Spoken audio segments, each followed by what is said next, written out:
There's been a lot of uncertainty this offseason surrounding KYAN EVANS, but if Monday night is any indication, this dude is going to be a dynamic lead guard for the Tar Heels. This is Tyler Zeller, and you're listening to Locked On Tar Heels.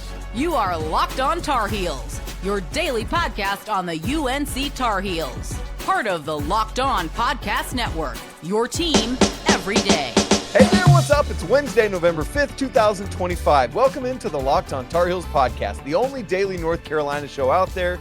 I'm your host, Isaac Shade. You're joining me at the place to get your Tar Heels content every single day. It's all part of the Locked On Podcast Network. I want to thank you for making us your first listener watch to get your Wednesday going the right way. This episode is brought to you by FanDuel. Right now, new customers can bet just $5. And if that bet wins, you're going to get $300 in bonus bets to use all across the app. Download it and get started today. I want to welcome in all the everydayers. Great to have you guys here, as well as all the Locked On Tar Heels Discord members and our Locked On Tar Heels insiders. It's so good to see all of you. It's going to be a fun show.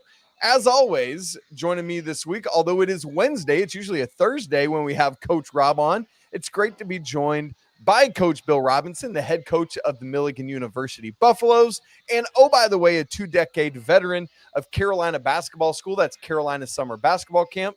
He's written this wonderful book about it. And, Coach, we're going to have some things to say about that book and an opportunity for people to meet you in person on Friday and get it signed. We'll talk about that later in the show. By the way, for those of you who see Coach Rob in a different looking place, he's in a hotel in Murfreesboro, Tennessee tonight because Wednesday, like today as you're listening to or watching this, he and the Buffaloes are going to be taking on MTSU. We'll talk more about that later in the show as well. So he's in the breakfast nook right now. So if anybody starts screaming about waffles or pancakes or where's my tea, that's why. Although it is nighttime as we record this, so that would be crazy if anybody started asking for waffles in real time. So where Coach and I are headed on the show today is we're going to pass out some grades from Game 1, Carolina hosting Central Arkansas. We'll start with KYAN EVANS as a lead guard. What are the thoughts and takeaways from watching that? Because Coach has been resolute in his belief that KYAN EVANS can do it. And wow. Also, what does Luca Bogavac's eligibility do to raise Carolina's ceiling of that backcourt? We'll also grade the new look front court. How are those guys coming together? And then we want to look ahead to Friday because Carolina is hosting Kansas. DARRYN Peterson, a 6'6" lead guard coming to town. How on earth do you guard that? We're going to make Coach Rob figure that one out. So, Coach, let's start right away with KYAN EVANS. One of the big concerns for some of the Carolina fan base this offseason was the guard situation at Carolina replacing Elliot Cadeau. You have been resolute this offseason that KYAN EVANS can handle it. One game in, my question is, do you stand by that? And what is your grade for his debut as a Tar Heel? Yeah, I still stand by it. I think he's the guy. He's been through, the experiences, through some of the fights that you have to, but I love him. I think he's great. I think he's going to be a great leader. I don't think he needs to score to have impact on the game. But I think he can shoot the ball. You can't leave him open, and he can run the team and make shots when he has to. So I think he's great. I think Derek Dixon's going to be a great backup for a year, and then we'll see what happens after that. But I honestly think that we're really in good shape in the backcourt right now. Yeah, I mean, that's a great point. Looking at Dixon, we have been saying it really looks like Derek Dixon is going to be the backup point guard, allowing Seth to be free and clear to do what he needs to do. We got confirmation of that on Monday night because those backup point guard minutes, I just hurt my knuckle on something on my desk here. And, but yeah, Derek Dixon had those backup minutes, Coach. And so it was good to get that confirmed for us. And it's nice to have that positional size there at the lead guard. Coach, I mean, you said KYAN EVANS doesn't have to score. Well, he was the second leading scorer in this basketball game on Monday night. 15 points, very efficient 5 of 8 shooting, 4 of 7 from 3, 1 of 2 at the free throw line, tied for second on the team with 6 rebounds, tied for the lead on the team with 5 assists, 2 turnovers, at least one of which wasn't his fault, and 4 steals. Bill Robinson, that is an absurd stat line from KYAN EVANS. Like, if he does even remotely half of that, Carolina is going to be in good shape. No, I think to expect that every night is not reality, but he's going to bring stability. He's going to bring the ability to knock down shots. He's going to keep the ball in front of him. He's going to get everybody else involved, and then he's going to make the hustle plays. The hustle plays are the rebounds and assists and diving on the ball and taking charges and doing all those things. So I think we're in really good shape with him. Just expect him to get better.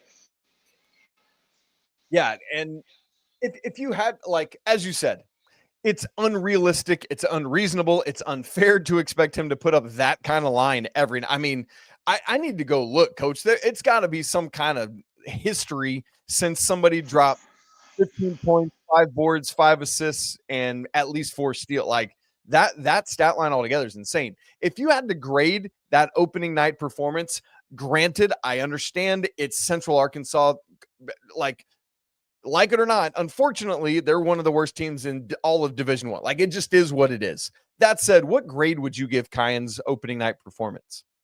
Yeah, you still give him an A because he did the test well. It may not be a hard test. It may have been an easy test to start the semester off, but he still got an A in it. I mean, he did exactly what you want him to do. So, yeah, the 2 turnovers, you would like to have 0, obviously. I mean, that's unrealistic as well. But he did everything else you asked him to do, and I can't expect him to do anything else more than what he did that first game. And, oh, by the way, all that happened in just 25 minutes on the floor. I mean, what are we doing? Yeah. But, Coach, the nice thing here is it doesn't have to be all KYAN Evans in terms of playmaking and distribution, right? Like, so often last year, Carolina was very predictable because it was going to be Elliot Cadeau, and for good reason. Like, he's a phenomenal playmaker, 12 assists for Michigan in their opening game. But you also had Luka Bogovac contributing 5 assists in this game. You had Seth Trimble dishing out 4, Caleb Wilson dishing out 3. Coach, when you look at, like, we often talk about balanced scoring and how difficult that is for the opposition. How difficult is it when you've got balanced assisting, I'll call it? No, it's great evidence of ball movement. And when ball moves and it doesn't stick and it continues to go from guy to guy, you'll see the assists get spread out more. And 12 assists is great. I love Elliott. I think he's great. But I love to see the balance of scoring. I love to see the balance of assists, see the balance even in rebounding. You don't want anybody to have to just carry the load in one area. But I think it's just a great indication of how much they've just emphasized sharing the basketball. Yeah. 23 assists in this game for North Carolina would have been the second highest total last season, if that gives you any frame of reference for how good Carolina did. Coach, obviously the big news, I've talked about it both Monday and Tuesday shows, the big news 30 minutes before tip-off was that Luka Bogovac was ready to go, or that he was clear and eligible and he could play immediately. What does having him, beside his shooting, beside his veteran savvy, what does it do to take some of the load off of KYAN Evans' shoulders that you've got a guy with the playmaking capability that Luca brings to the table to take that weight off of KYAN's shoulders where they can both do it? Yeah, it just allows him to make the extra pass. It makes him, not have to feel like everything's got to be perfect. Coach Williams, one of his favorite sayings was just make the easy pass. And it doesn't necessarily have to be the pass that leads to an assist, but just make the easy pass. And if you have another playmaker over there like Seth, it's not just Luca, but like Seth, you can just give the ball up and they're going to make the right decision too, and it'll come back to you. I think a lot of times when the shot selection is not good, you don't necessarily want to give the ball up sometimes because you're afraid that the next decision is not going to be the right decision. But when you have great decision making out there, it does allow you just to share the basketball. You're not worried about it, and you just go play. And when that flow comes, that's really when teams are successful.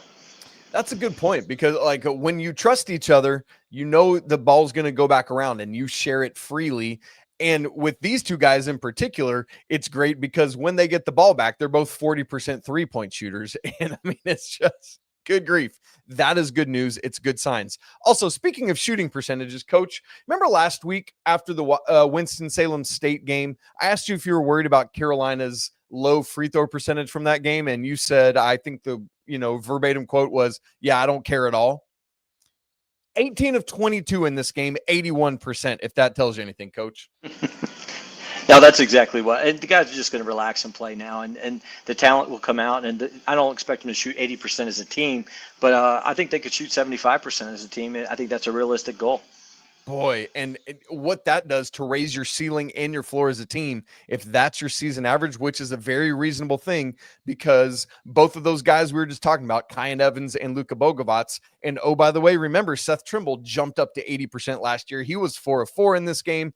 Man, if all three of those dudes are hitting at that level, it's going to be a special year at the free throw line, and you feel comfortable down the stretch of games. Coach, brand new front court. I just asked you to grade KYAN EVANS' opening night performance. I want you to do the same for Caleb Wilson and HENRI VEESAAR. Give me a grade for how they did. We're going to look at the new look front court and rebounding and all of that coming up in just a second. Right after I tell you about FanDuel, you guys, the NBA is back, and there's no better place to get in on the action than FanDuel, the official sports betting partner of the NBA. Even if you miss the start of a game, or maybe you want to ride the hot hand, FanDuel has live bets on everything from who's going to score next to fourth quarter comebacks and more. Plus, you can even combine your live bets into a same-game parlay for a shot at an even bigger payout. All of this, it keeps every game exciting, especially if your team's making that late push. It's like, yes, let's go.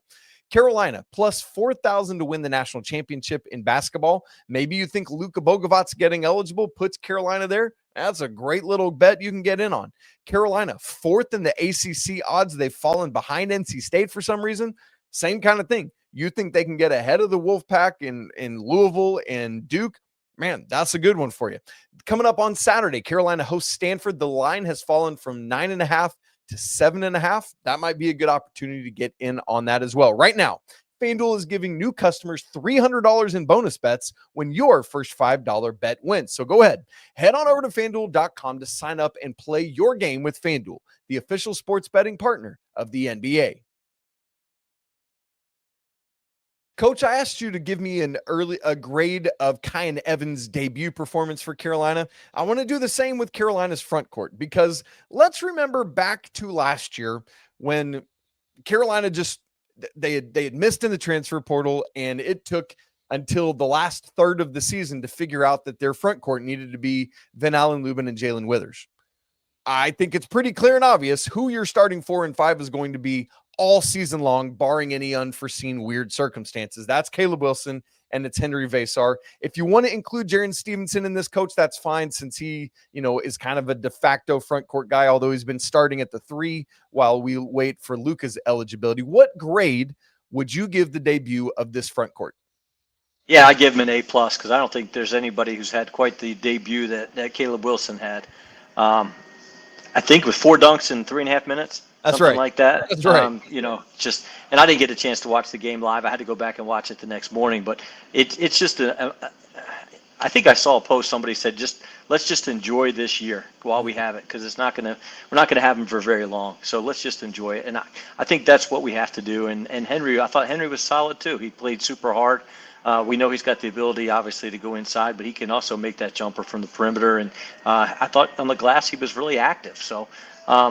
I don't care who it's against. He just uses his length, his size, and be able to go in there. So overall, I'm just very happy about the effort first game, and I'd have to give him an A.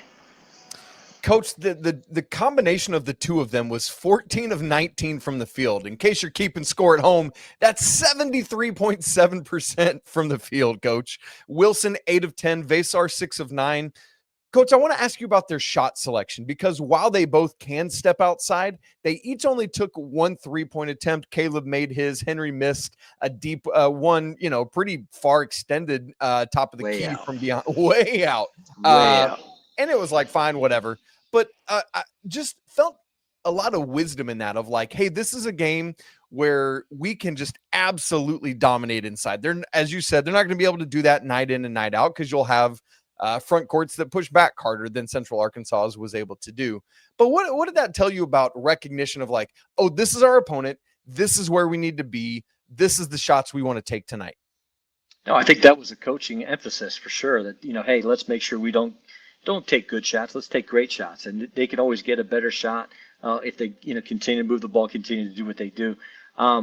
the cool thing for me was just not just the dunks; it was the way they got him. It was off lobs. It was off the pace, and the pace seemed back again. It seemed like a Carolina pace, the way we like to see them play. Obviously, they still didn't score 100 points. They could have if they wanted to. Yeah, it was the name your score game. Right, yeah. Exactly. So I'm not worried about that. But just to know both those guys can play that type of pace is super exciting. Coach, their first career double-double for Henri Veesaar, 14 points, 10 rebounds. It felt to me like it could have and maybe should have been more rebounds from Henri. I agree with you. I love how active he was. There's times when I don't think it's because of one of the things we see bigs do sometimes is bring a rebound down and then it gets swatted away or whatever it is. It just has felt to me, and I'd love for you to tell me I'm wrong on this, but from the 2 exhibition games and now from this, that there's times when Henri is not being strong enough with his rebounds, where it's getting poked away or slapped away, or he can't hold on to it or something. And in fact, I was messaging with one of our Locked on Tar Heels insiders on Tuesday, Montana Harmon. Shouts to you, Montana. And he said, Isaac, just to take from me, I think if Henri improves his hands, I think he could easily average 12 rebounds a night. Coach, is there something to that, or am I being too critical of Henri's rebounding? I think you're being too critical of Henri's rebounding. Okay, to great. be honest with you, I've seen him, and he does have length. He's got the ability to tip it to himself. I agree with there's could be some development with his hands and things like that, but I think you'll see him improve more and more. Remember, he didn't get a ton of time. This is going to be the first time he's really been relied upon to be the guy inside. And I think he's just going to improve more and more. So I think we just need to be patient with him and give him an opportunity to show that he can. I'm happy with him. What did he play? 20, 24 minutes, something like that. He didn't play a ton. So you getting 10 rebounds during that time, I think it translates into very good numbers throughout the year. And by the way, 4 of those were offensive. And so you love him getting out and doing what he needs. I mean, the first bucket of the season was his putback of a miss from Seth Trimble. I think that was the very first bucket, and good stuff there. Coach, to Montana's question about look, and basically, let me put it into the words you used. As Henri improves and as he gets more used to this focused role, because that's a great reminder, Coach, that I'm probably not, I didn't have in my context of it is Henri is the focus of the front court for the first time in his career, right? As a starting nightly big. And so as he grows into that role, do you think 12 rebounds a night, is that too? Here, I'll ask it this way from Montana's take: over under 12 rebounds a night when Henri gets rolling? Yeah, I still think it's under just because Caleb's going to get his. That's right. And that's really what it comes down to. There's only a certain amount of rebounds to get per night. My son used to joke, he played with a guy who averaged 12, 14 rebounds a game, but he boxed everybody out and then Aaron go get it. And he said, well, he got all the rebounds because I did all the work, and it was true. But you're going to see a lot of that too. I think you'll see a lot of Henri boxing people out and Caleb going and getting it, just because he's quicker and maybe more athletic to go get those rebounds. So I think 12 would be a lot. I still think he's going to average 8 to 10. Okay, which is a great number. And I think part of that too, Coach, is I think a lot of people have the mindset of in the Hubert Davis era, it was, for a lot of it, it was just Armando. There wasn't 2 bigs like this who were both highly capable of rebounding like a Roy Williams team would be. Now, obviously, these 2 bigs in Caleb and Henri, and when Jarin's in or Zayden High or James Brown, they are not traditional Roy Williams Tyler Hansbrough, Deion Thompson kind of front court. That's not what we're talking about here, but it's still 2 bigs, and that's the thing. Now, Coach, before we move off of Central Arkansas and look ahead to Friday, kind of a cool connection for you with Central Arkansas. Would you tell us what that is? Yeah, John Schulman, the head coach at Central Arkansas, and I have been friends since 1998. He's the only coach that I've ever tomorrow's MTSU game is obviously a guarantee game. I scheduled 2 guarantee games with John Schulman in 1 year with 2 different teams. When he was at Wofford, we scheduled a game with Wofford, and he called me about 2 weeks later and said, Jeff Lebo just offered me a job at Tennessee Tech. Do you want to play us too? So I said, yeah, absolutely. So we played Wofford and Tennessee Tech in the same year, and I scheduled both games with John Schulman. But he's a Johnson City guy, went to ETSU. He's one of the funniest people you ever get to know, and he's also one of the greatest coaches you get to know. And it's hard to look at a score of 40-point, loss like that and think that he's such a great coach. He is an amazing coach. Played against him when he was at Alabama Huntsville, and he's just an amazing person and a great, great coach. So one of the first things I learned as a coach was the jockey can't come in without the horse, and you got to have the horses to be able to finish. So he's a great jockey. He just doesn't have the horses that Hubert has. My assumption, Coach, was that this game was set up because of he and Coach Lebo's relationship. Would you imagine that's how this came to be? Yeah, I'm 100% sure that's what happened. And that's what happens at this. The MTSU game I play tomorrow, Coach Nick McDevitt, and I coached against him when he was playing. So that's how long we've known him. Nick's he's 46 years old now, and he's been in the business for 25 years. But that's how these things come together. Is you have to have a relationship to be able to get these games. Man, that's so fun. That's great stuff. Good luck to Coach Schulman in his second year there at Central Arkansas. I know they're really working to build something. He's inherited a really tough job, as you said, Coach. Yeah. He needs some horses, and it'll be fun to watch him get some. So is he a Johnson City native, Coach? Yeah. Was born in Johnson City, went to ETSU. I think his wife is from there as well. So they come down and back and see family. And I've run into him at, restaurants and things like that when he's in town. So he's just a great, great guy. That's so fun. Did he go to Science Hill? Do you remember that? I'm not sure. He's a little bit older than I am, so I'm not sure. All right. I'm going a little inside baseball on it, folks. I apologize. I'm getting back to my East Tennessee roots. It's a thing. All right, you guys, Central Arkansas game. Let's put it to rest a little bit here. Kansas is coming up on Friday. Coach, Darryn Peterson is a problem. I need to know, if you're scheming for this guy, how on earth are you going to match up with him with Carolina's personnel? Who gets the call? I can't wait to hear what you got in store. We'll look at that and a few other things to get ready for the Kansas game coming up in just a second.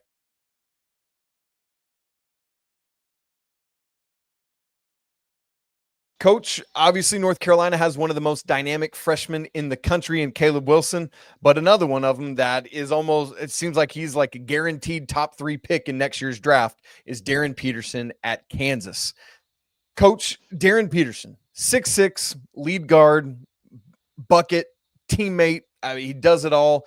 Bill Self has literally gone on record as saying, this is the most talented freshman I've ever coached. And think about all the freshmen that have come through Lawrence, Kansas.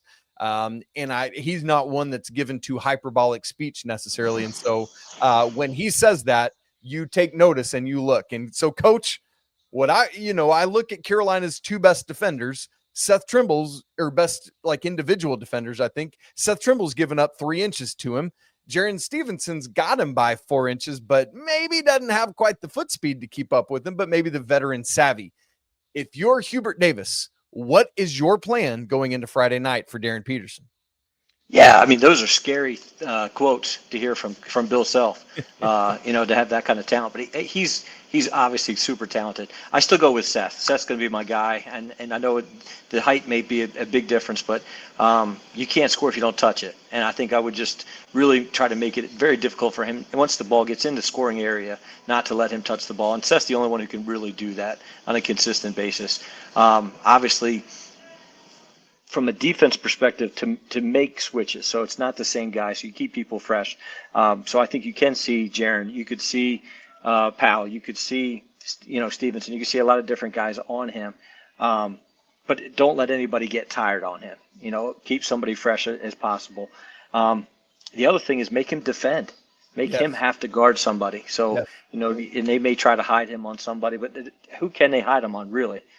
Maybe just put him on KYAN and just make sure he doesn't get in foul trouble, but then go set some ball screens, see if they'll switch it, see if you can get Caleb on him, have Caleb take him to the post, try to get some foul trouble with him.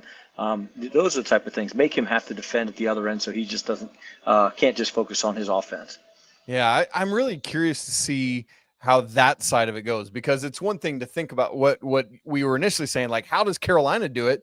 Heck, Coach, he's going to have to defend this offense that scored 1.3 points per possession the other night and is going to be a dynamic offense itself. So take this freshman and make him have to figure out what he's going to do. Obviously, Carolina is going to have to deal with Flory Badunga as well. He's back at Kansas, so you got some big there. But outside of that, those are the 2 big scores. I'm looking at their box score from the other night against Green Bay.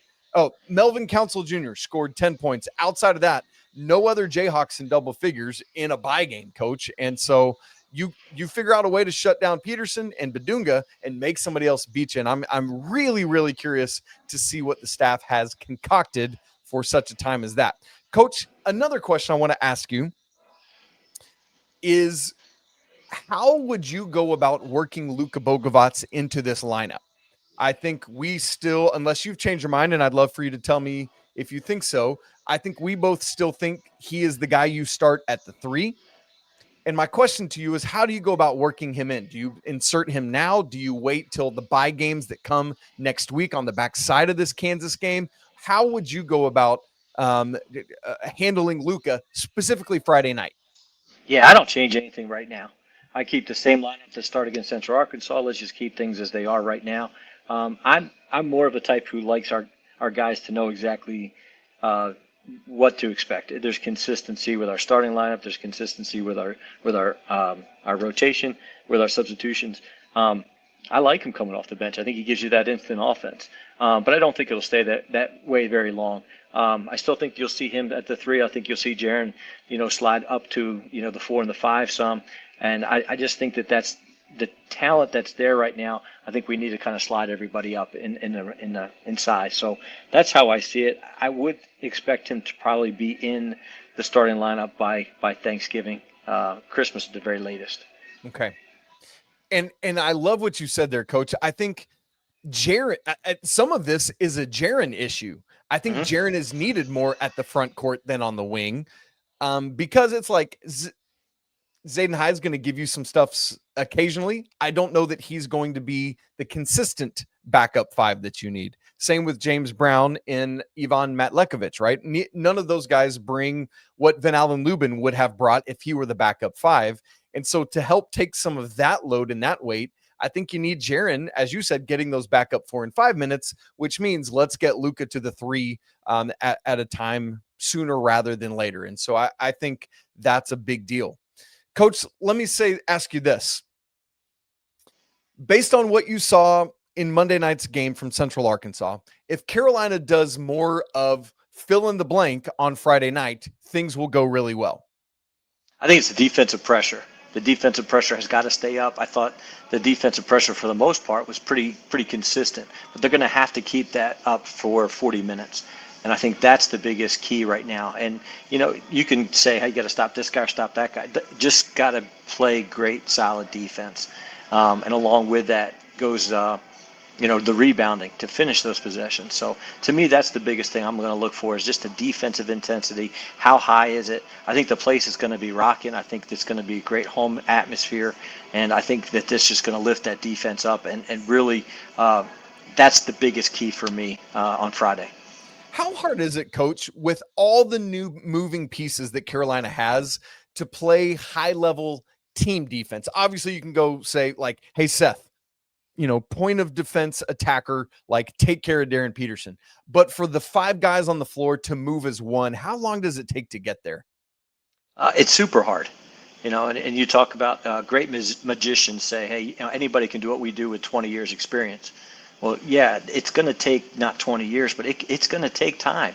And that's why Luca missing that time in the summer is just going to push it back a little bit longer. But it's working as a unit. It's experience. It's spending time together, and it's going to take some time. And I think that's why the schedule is a little bit easier this year, to give them time to work through some of those kinks at the defensive end, even more so than the offensive end. Coach, let me flip what I asked you. If Carolina does more of fill in the blank on Friday night, things will not go as well as we hope. Yeah, I think it's the turnover game. And the amount of turnovers, I think, is directly affected, wins and losses. And I talk about with our guys all the time. So if we turn it over 10 times, we'll win 20. If we turn it over 20 times, we'll win 10. And I really believe that. And I think especially live ball turnovers, when you have guys as talented as Peterson and some of the other guys that Kansas have, if they get into a game where they can get up and down and play that fast-paced game, it's going to really hurt us. I think if they can make good decisions, make shots, and force Kansas into a half-court offense, winning is a much greater percentage. Coach, You, my friend, while you're in Murfreesboro, Tennessee, as we record this, you will be in Chapel Hill on Friday. Why will you be there, and what's going on? Yeah, I got an opportunity to do a book signing again at Alumni Hall in Franklin Street in Chapel Hill. Going to be there from 5 to 6. Got my book out as well.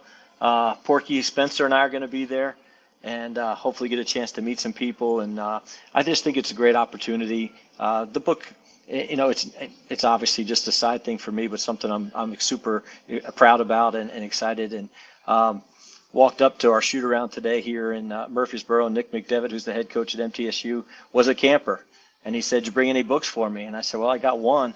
And he said, "Well, how about you send me 4 or 5? I got some friends of mine that we all went to camp as kids, and I want to give them, some of my buddies." And that's what it's really been about. So I hope some people come by and say hi. And, if there's not anybody there, Porky and I will have a good time anyway.